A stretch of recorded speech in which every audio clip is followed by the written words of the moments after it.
যারা সব সময় আস্তাগফিরুল্লাহ পড়ে তাদের রিজিকের কোনো টেনশন হয় না, রিজিক নিয়ে তাদের আর কোনো চিন্তা থাকে না। আল্লাহ নবী নূহ আলাইহিস সালাম যিনি ওনার জাতিগোষ্ঠীকে বলেছিলেন ফাকুলতু আস্তাগফিরু রাব্বাকুম ইন্নাহু কানা গাফফারা, তোমরা বেশি বেশি ইস্তেগফার পড়ো, তিনি ক্ষমাশীল। ইস্তেগফার পড়লে কি হবে? ইউরসিলিস সামা আলাইকুম মিদরারা, রহমতের বৃষ্টি বর্ষণ হবে, তোমাদের জমিগুলো উর্বর হবে। ওয়া ইউমদিদুকুম বিআমওয়ালি ওয়া বানিন, আল্লাহ তাআলা তোমাদেরকে সম্পদে বারাকা দিবেন, সন্তানে বারাকা দিবেন।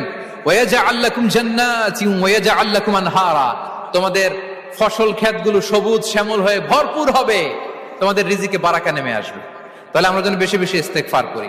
বিষ্ণু ঈসা ইসলাম বলেছেন মান লাযামাল ইস্তিগফার জাআলাল্লাহু লাকুম মিন কুল্লি দিকিন মাখরাজা ওয়া মিন কুল্লি হাম্মিন ফারাজা ওয়া ইয়ারযুকহু মিন হাইসু লা ইয়াহতাসিব, যে সব সময় ইস্তেগফার পড়ে তার কোনো টেনশন থাকে না, তার জীবনে দুশ্চিন্তা আসে না, আর এমন জায়গা থেকে আল্লাহ রিজিকের বন্দোবস্ত করে যেটা সে কল্পনাও করে নাই।